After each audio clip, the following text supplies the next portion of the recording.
Squamous cell carcinoma is the second most common tumor arising on the sun-exposed site. It originates from epidermal keratinocytes, and incidence of this tumor is 12 per 100,000 in white men, while it is about half in incidence in women. It is 7 per 100,000 in white women. It is a tumor of old age, and people more than 55 years of age or more than 55 years of age are affected most by this tumor in US and Europe, while in some part of the world such as Australia, New Zealand, Florida and California, the occurrence of this tumor is a bit earlier. The people in their 20s and 30s are affected by this tumor. This is a tumor that is more common in men than in female, and in female the site that is usually affected by this tumor is leg. It is a tumor that is associated with the Caucasian race and extremely rare in blacks. Uh, they are diagnosed earlier, and when they are small and resectable, they are easily diagnosed.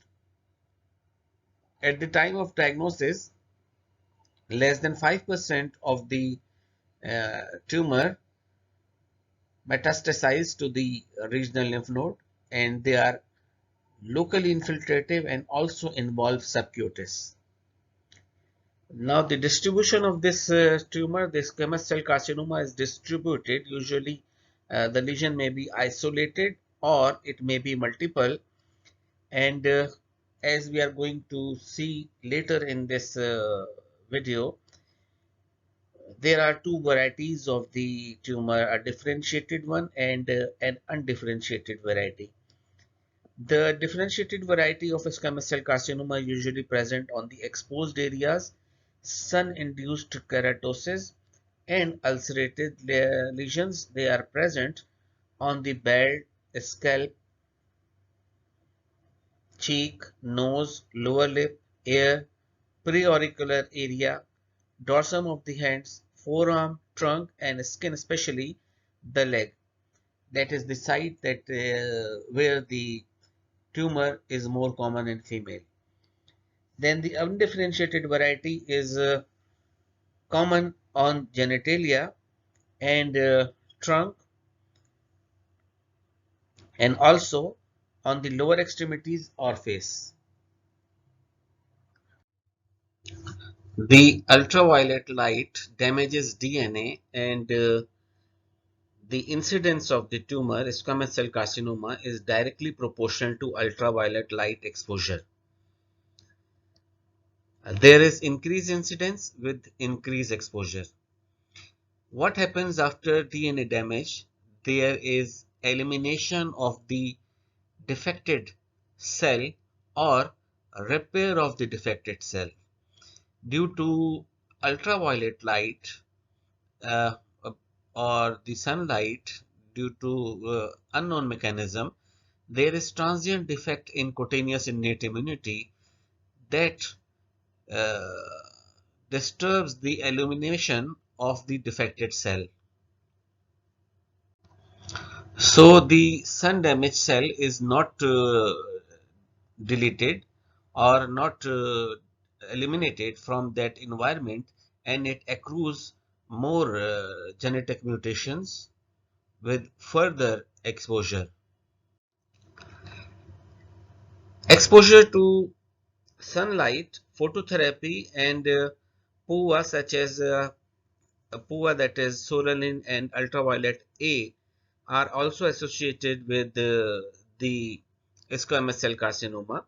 Then there is excessive photochemotherapy that lead to promotion of squamous cell carcinoma, particularly in people with skin phenotype 1 and type 2, or in patients that are having the history of ionizing radiation. The incidence of squamous cell carcinoma is more common in areas that have many days of sunshine annually, such as Australia and southwestern United States. Exposure of sunlight is more in certain occupations that are associated with outdoor work, such as farmers, sailors, lifeguards, telephone line installers, construction workers, and dock workers. So these people or these workers have got increased tendency or susceptibility to develop the squamous cell carcinoma of the skin. Another association of the squamous cell carcinoma is the immunosuppression as a result of chemotherapy or solid organ transplantation. This immunosuppression plays its part by decreasing host surveillance or by increasing the susceptibility of the keratinocyte to infection by human papilloma virus subtypes 5 and 8. These strains of human papilloma virus are also implicated in epidermodysplasia verruciformis, that is a rare autosomal recessive disorder. Other oncogenic variants or strains of human papilloma virus are type 16, 18, 31, 33, 35, 39, 40 and 51 to 60. These are frequently associated with epidermal dysplasias. Industrial carcinogens such as pitch, tar, crude paraffin oil, fuel oil, creosote, lubricating oil, and nitrosourea are also associated with squamous cell carcinoma development. Chronic inflammation provides the soil for the development of squamous cell carcinoma, such as chronic ulcer, chronic cutaneous lupus erythematosus, burns scar, chronic radiation dermatitis, and lichen planus of oral mucosa. Squamous cell carcinoma can also arise from draining sinuses of the osteomyelitis. Ingestion of arsenicals is also associated with squamous cell carcinoma. The trivalent arsenicals were previously used in some medications such as Asiatic pill, Donovan pills, and Fowler's solution that was used to treat psoriasis. Arsenic is also present in drinking water of some areas such as West Bengal and Bangladesh. As anywhere else in the body, the ionizing radiation is also associated with squamous cell carcinoma risk. Tobacco and betel nut chewing are associated with squamous cell carcinoma of the oral cavity.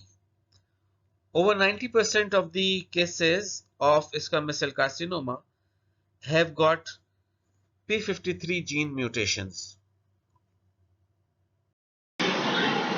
This flow diagram is showing the mechanism of action of guardian of genome, how it regulates the activity of the genome or control the integrity of the genome. The normal cell in which the p53 is normal, if it has got DNA damage by oncogenic or hypoxic stress, there is accumulation of p53 in the cell and it binds to DNA. There will be transcriptional dependent and independent effects on the target.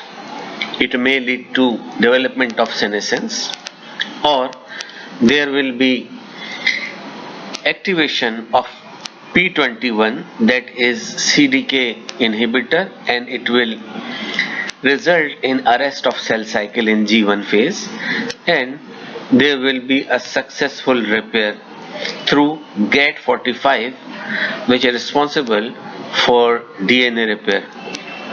If repair fails, the Bex and Puma, that are pro-apoptotic genes or proteins, that will result in apoptosis of the cell.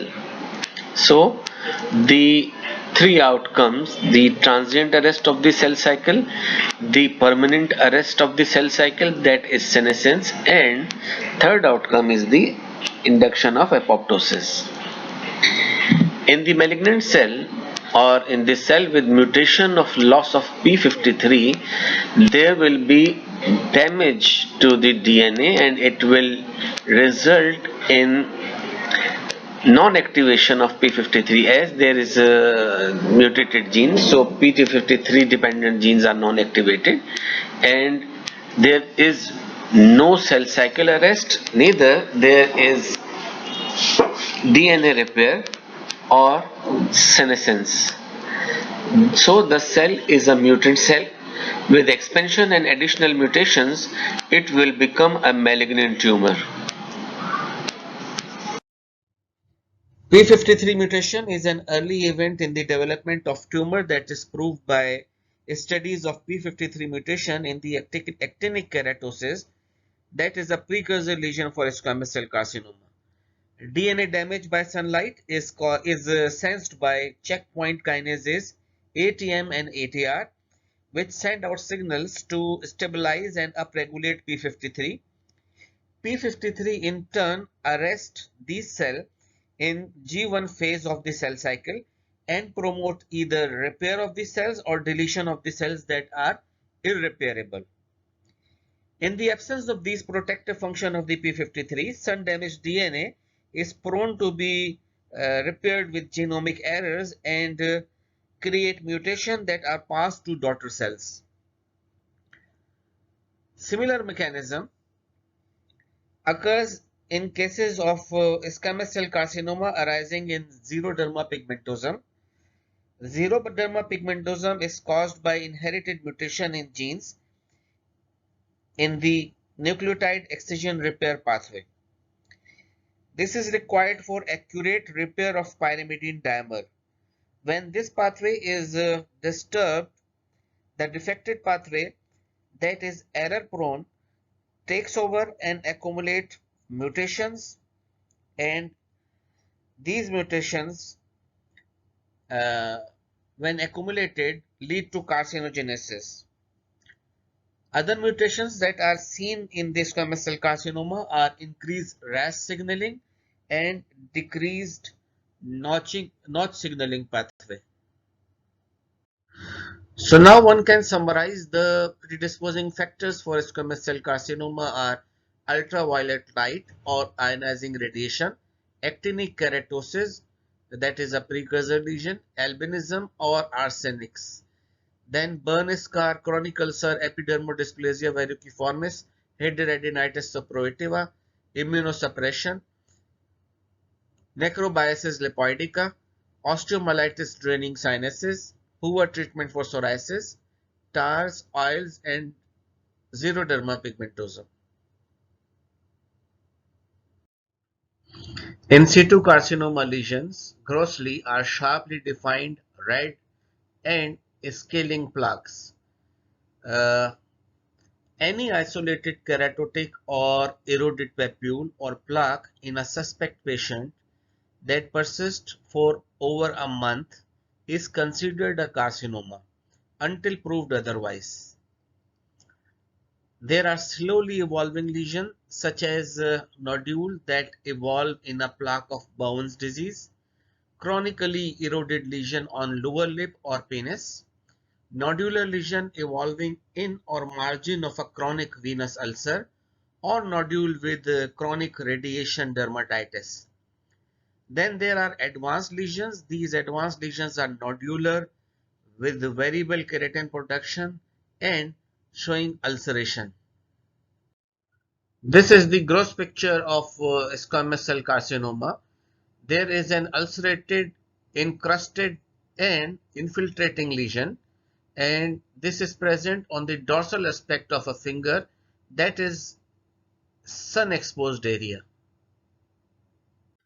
Clinically, two types of rapidly evolving lesion of squamous cell carcinoma have been recognized. One is highly differentiated squamous cell carcinoma and another is poorly differentiated squamous cell carcinoma. The highly differentiated squamous cell carcinoma show signs of keratinization either within or on the surface of the tumor. This keratinization is termed as hyperkeratosis, and on palpation, these are firm to hard in consistency. This gross picture is showing a subtle nodule on the vermilion border of the lower lip that is showing yellowish hyperkeratosis. Then this is another squamous cell carcinoma. The outer yellowish color on the border is showing hyperkeratosis. There is presence of a central blackish scar, and this site, the lower lip, vermilion border, and keratin presence is important differentiating feature of squamous cell carcinoma from the basal cell carcinoma. As basal cell carcinoma do not occur on vermilion border and they do not produce keratin. The poorly differentiated squamous cell carcinoma do not show signs of keratinization and clinically appear flashy, and they are soft on palpation. This is a poorly differentiated squamous cell carcinoma, and it is showing this picture is showing a reddish orange plaque on the back. This plaque is sharply defined, and there are irregular borders and psoriform scales present. These are the features of squamous cell carcinoma in situ. The development of red nodule that is marked by this red circle is indicating development of squamous cell carcinoma that is now invasive. This is another poorly differentiated squamous cell carcinoma. Here there is presence of a circular dome-shaped reddish nodule that has got partly eroded surface, and there is no hyperkeratosis, and this is soft, fleshy, and friable in appearance. The highly differentiated squamous cell carcinomas present clinically as indurated papule, nodule, or plaque. This picture we have seen earlier. There is a subtle nodule on the vermilion border of lower lip with areas of yellowish hyperkeratosis. This nodule and induration can be felt on entire lip. This is uh, another gross appearance of highly differentiated squamous cell carcinoma. There is a nodule on the lower arm. It is covered by dome-shaped black colored hyperkeratosis. This lesion is histologically proved to be squamous cell carcinoma, but clinically it is difficult to differentiate this from keratocanthoma. This is another squamous cell carcinoma. This is developed in the background of actinic keratosis. There are multiple tightly adherent, dirty-looking solar keratoses, and the largest nodule is firm and is covered by black hyperkeratosis, and there is hemorrhagic crust present. The lesion is partly eroded. Other clinical presentations of highly differentiated squamous cell carcinomas are adherent thick keratotic scale or hyperkeratosis, eroded or ulcerated, that is a formation of a crust in the center and firm hyperkeratotic elevated margin. Horny material may be expressed from the margin or from the center of the lesion. Erythematous, yellowish skin color, hard, polygonal, oval or round in appearance. Another presentation of the highly differentiated squamous cell carcinoma is the development is the large plaque that is covered by adherent hard hyperkeratosis. This photo is of an early lesion, early squamous cell carcinoma that is present on the pinna, and this one is another squamous cell carcinoma.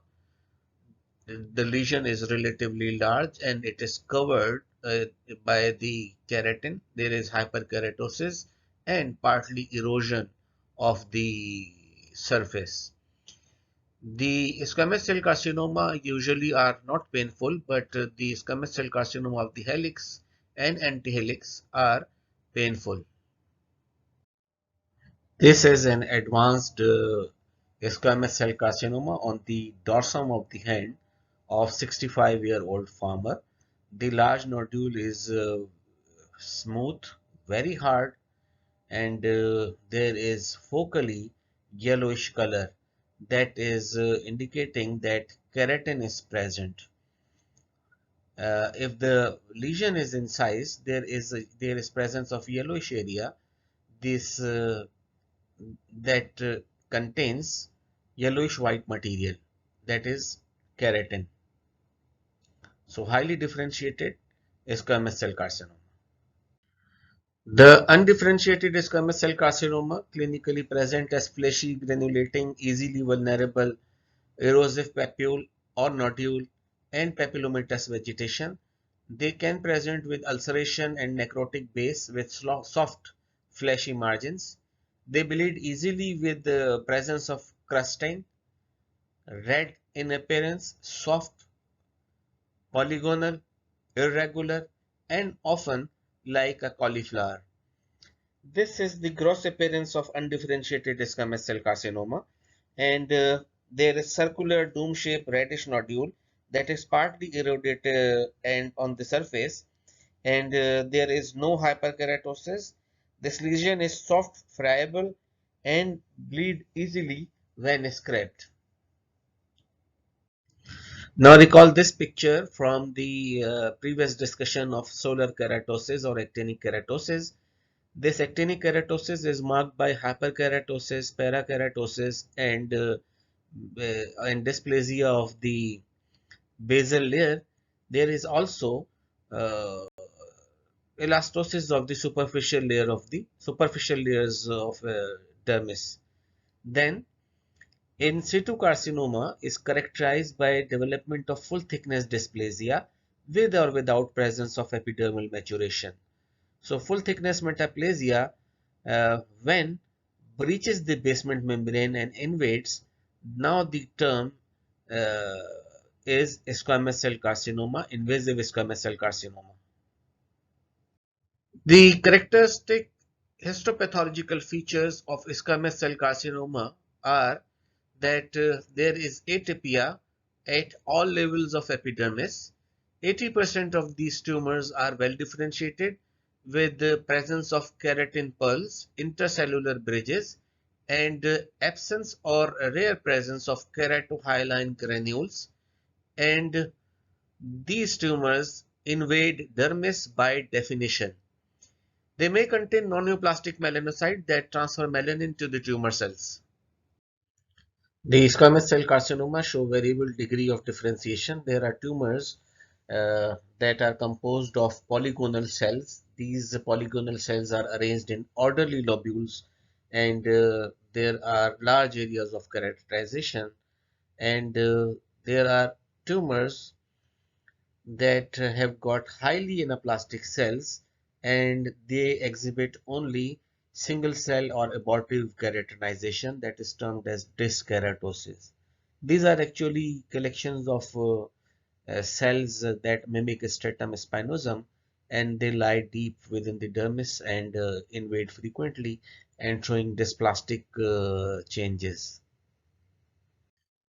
This is a photomicrograph from squamous cell carcinoma that has uh, breached the basement membrane, but not in this photomicrograph. This photomicrograph is from the periphery of the lesion, and here it is showing full thickness dysplasia of the keratinocyte, and also there is presence of mitosis and apoptosis.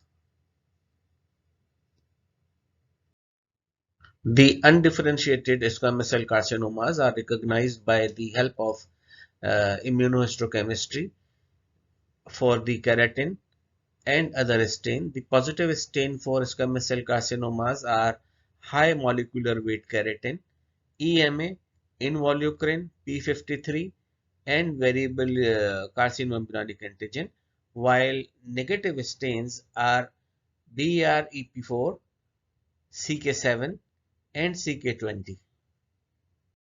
Many histologic variants of the squamous cell carcinoma have been recognized.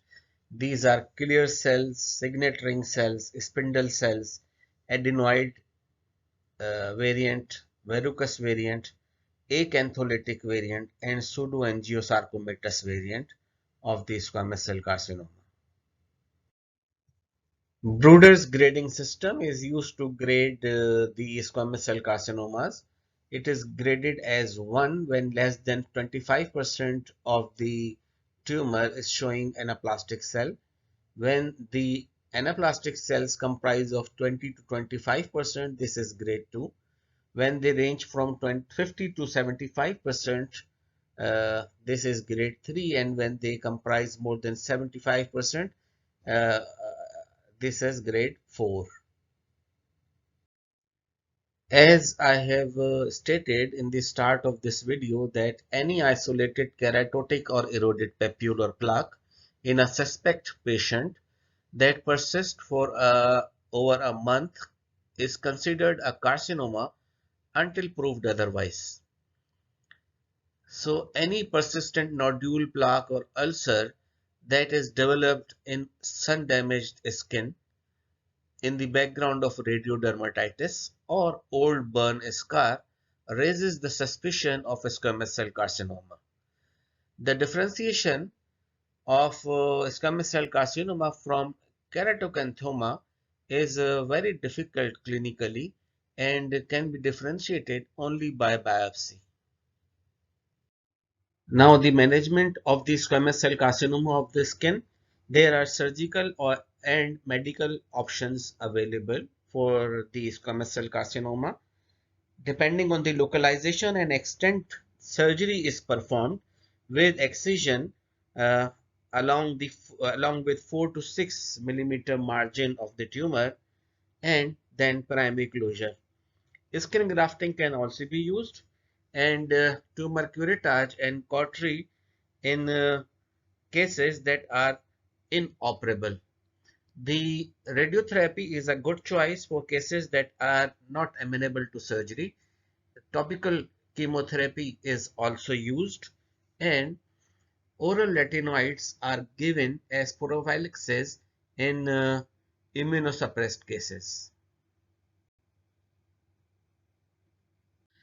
Now, course and progression of the squamous cell carcinoma of the skin.